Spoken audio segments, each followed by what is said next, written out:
ሰላም ኣባላት ቁርዲ ኢካክ ማሕበረሰብ ኤርትራውያን ካናዳውያን ነበርቲ ካልገሪ እንኳዕ ነዚ ርክብ ጊዜኹም ሰዊኢኹም ኣብዛ ናይ ዕረፍቲ ጊዜኹም ብምምፃኹም ብሽም ኣባላት ኤርትራውያን ኮሚኒቲ ኣብ ካልገሪ የመስግነኩም። ሎሚ ኣራኺብና ዘሎ ነዘን ናይ ቤት ፍርዲ ውሳነን እቲ ኣኼባ ናይ ዓመታዊ ጉባኤ ብኸመይ ክካየድን ሓበሬታ ናብ ህዝቢ ንምቕራብ መጀመርታ ኣብ ዝቐረባ መዓልታት ናይ ቤት ፍርዲ ውሳነ ኮርት ኦርደር ተዋሂቡሎ እሞ እሱ እንታይ እዩ ዝብል ከመይ እዩ ኣካይዳ ክኸውን ናብኡ ከተብሉና። ሰላም መርሓባ ኣስመሮም የቐኒልና ስለዝዓደምካና ብጣዕሚ እየ ዘመስግን። እወ ብዝሓለፈ ብናይ ኢካክ ኣቐዲሙ ናይ ውሳነ ናይ ቤት ፍርዲ ተዋሂቡ ነይሩ።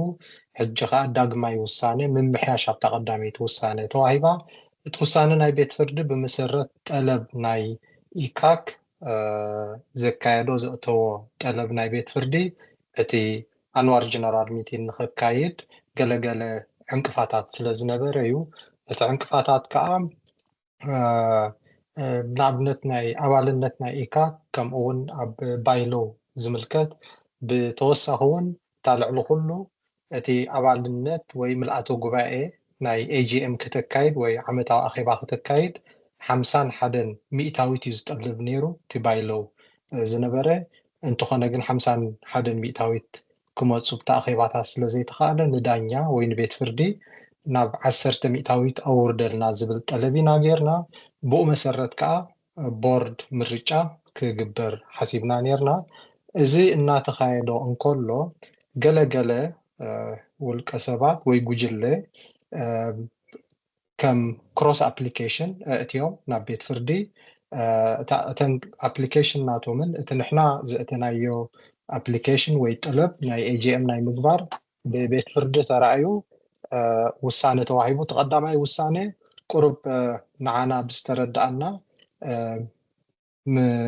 ኣብ ዝተረዳዳእናሎም ስክሩትነር ከምኡውን ቼር ፐርሰን ክንቆፅር እዩ ነይሩ። ንሕና ከም ቦርድ ብመንገዲ እቲ ሊጋል ካውንስል ናትና ጌርና ኣብ ዕዳጋ ብዝገበርናዮ ርስዓዊ ብዝበልናዮ ምስ ዓቕሚ ዋጋታት ናይ ኢካክ ቀሪብና እቲ ሊጋል ካውንስል ናይ ኢካክ ምስቲ ነቶም ክሮስ ኣፕሊኬሽን ዘእተዉ ሰባት ክዘራርብ ፈቲኑ ኣብ ምርድዳእ ኣይተበፅሐን። ናብ ቤት ፍርዲ ከም ብሓድሽ ተመሊሱ ቤት ፍርዲ ከዓ ዳግማይ ውሳነ ሂቡሎ። ሕጂ መሰረት ቤት ፍርዲ ዝሃቦ ውሳነ ስክሩትነር ከምኡ እውን ቶም ናይ ቼር ፐርሰን ነቲ ኣኼባ ዝመርሕዎን ስክሩትነር ከዓ ተዓዛቢ ወይ ተኸታታሊ ወይ ተቆፃፃሪ ማለት እዩ ትካል እዩ ነቲ ምርጫ ንክካየድ ዝርዮ። እዚኦም ከዓ ብመሰረት ቤት ፍርዲ ዝሃበና ዝርዝር ናብኦም ጥራሕ ኢና ክንምርኮስ ብኦም ከዓ ክንገብሮ ኢና። ስለዚ እዚ ዓመታዊ ጉባኤ ዝግበር ኣንዋል ጀነራል ሚቲንግ ኣብ ዝቐረባ ግዜ ክካየድ ተመዲቡሎ ማለት እዩ። እወ ቦርድ ብመሰረት ቤት ፍርዲ ዝሃበና መምርሒ ኣብ መወዳእታ ናይ ቅድሚ መወዳእታ ናይ ወርሒ መስከረም 2026 ክንገብሮ ኢና። ነዚ ዝምልከት ሓበሬታ ከዓ ኣባላት ብወግዓዊ ናይ ኢካክ ናይ መርበብ ሓበሬታታት ማለት ዌብሳይት ወይ ቴክስት ወይ እውን ኢሜል ክከታተሉ ኣለዎም። ኣብኡ ከዓ ስለምንታይ ኢና ሕጂ ኣብዛ ናይ ሎማ ኣኼባና ክንሕብር ዘይከኣልና ምክንያቱ እቲ ዕለት ግዜ ከምኡን ቦታ ናይ ዓመታዊ ኣኼባ ወይ ኤጂኤም ክውሰን ኣለዎ። ነዚ ንምውሳን ከዓ ምድላዋት ስለ ዘድሊ ሓደ ተወግዓዊ ኖቲስ ኦፍ ሚቲንግ ክለኣኽ ኣለዎ፣ እሱ ነዳልዎ ኣለና። ብተወሳኺ እውን ኣጀንዳ ናይቲ ኤጂኤም ብንፁር ብፅሑፍ ክስደድ ኣለዎ ናብ ነፍሲ ወከፍ ኣባል። ተወሳኺ እውን መን ኣባላት እዮም ዝሳተፉን ብኸመይ ይሳተፉን እዚ እውን ምፅፋፍ ክግበረሉ ኣለዎ። ብተወሳኺ እውን ናይ መስርሕ ድምፂ ወይ ምርጫ ብኸመይ ኣገባብ ግበር። ብተወሳኺ እውን እቲ ሓበሬታ ብዛዕባ እቶም ምስኦም ውዕል እንገብር ቼርፐርሰን ወይ ነታ ኣኼባ ዝመርሑ ከምኡውን ስክሩትነር ወይ ተኸታታሊ ተንትካላት ኣብ ምዝርራብን ኣብ ዋጋታትን ኣብ ካልእን ስለ ዘለና ንሶም ብዘለውዎ ንሶም ብዝሰማምዕሉ ኣገባብ ክንገብሮ ስለ ዝኾንና እዚ ብምልኡ ሓበሬታታት ምስተን ትካላት ብቤት ፍርዲ ተባሂለን ዘለዋ ምስ ተሰማማዕና ናብ ኣባላት ብፅሑፍ ብወግዒ ከም ክለኣኽዩ ስለዚ ኣባላት ክከታተሉ ንላቦ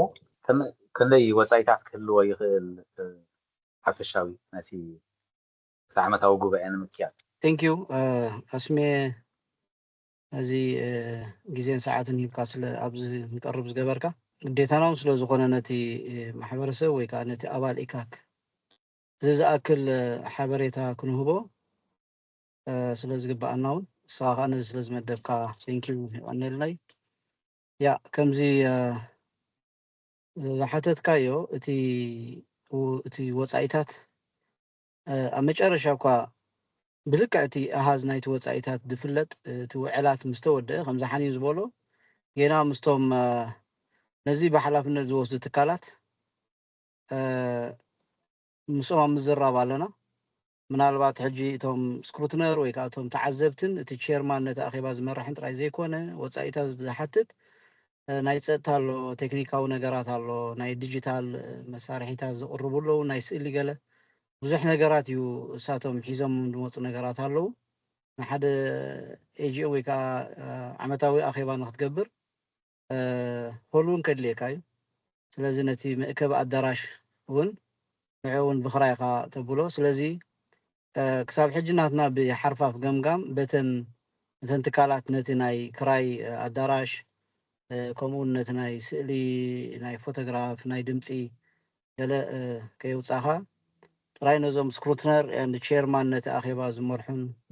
ዝዕዘቡን ዝከታተሉን ጥራይ ብገምጋም ክሳብ 76,000 ዶላር ካናዳ ወፃኢታት ክግበር እዩ ዝብል ገምጋም ኣሎ እዚ ሕጂ እዚ ክንብሎ ፀናሕና ከእተኻ ማለት እዩ ናይ ፀጥታ ኣለዉ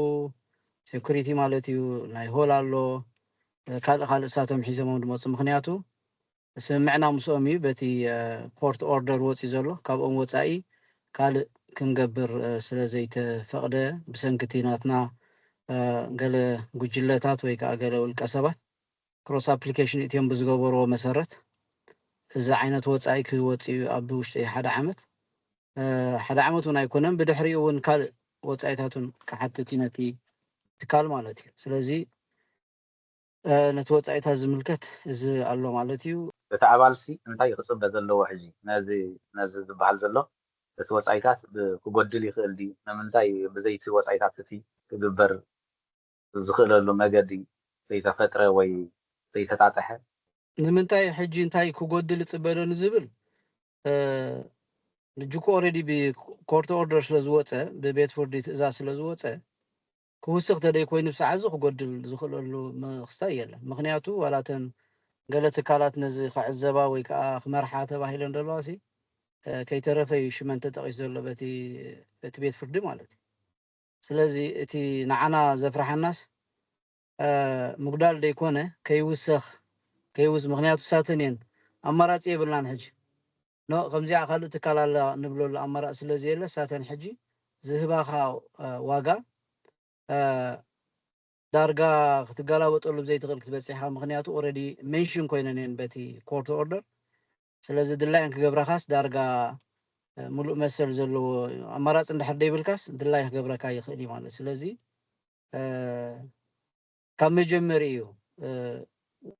እዚ ዝበዝሐ ወፃኢታት እንገብረሉ ንብል ዘለና እኮ ንኢካክ ኣለዋ ንኢካክሲ ኣለዋ እቲ ቱልስ ኣለዋ እኮ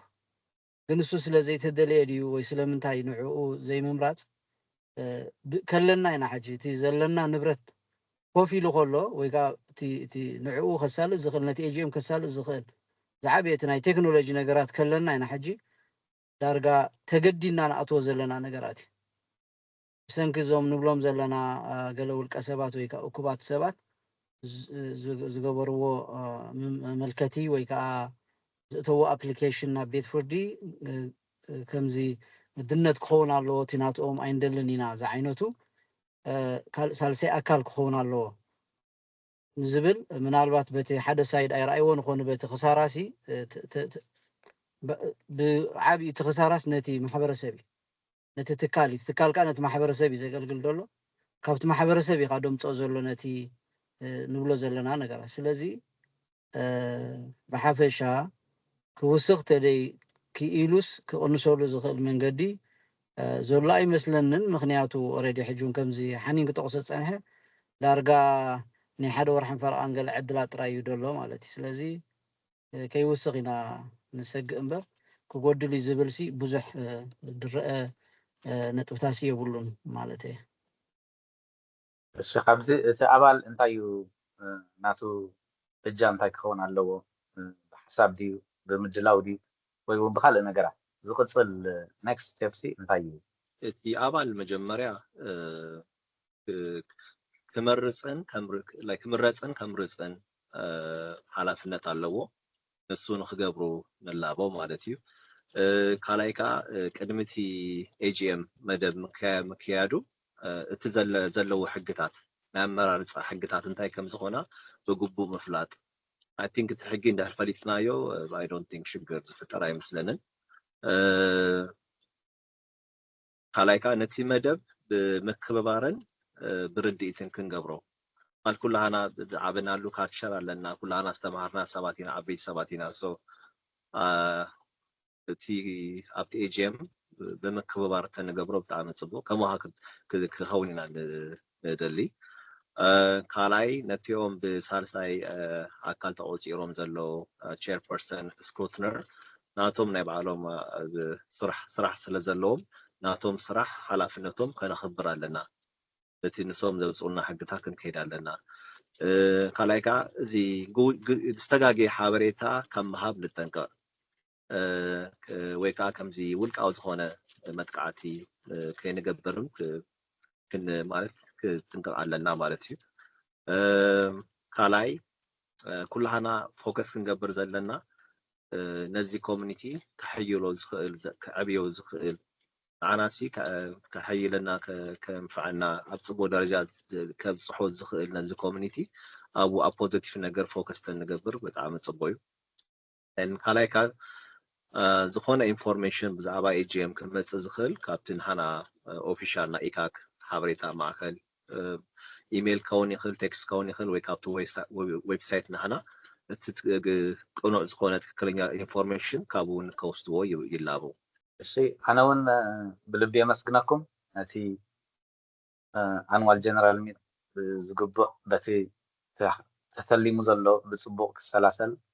ተስፋ ኣለና ንኣባላት ኢካ ከዓኒ በቲ ወግዓዊ መርበብ ሓበሬታ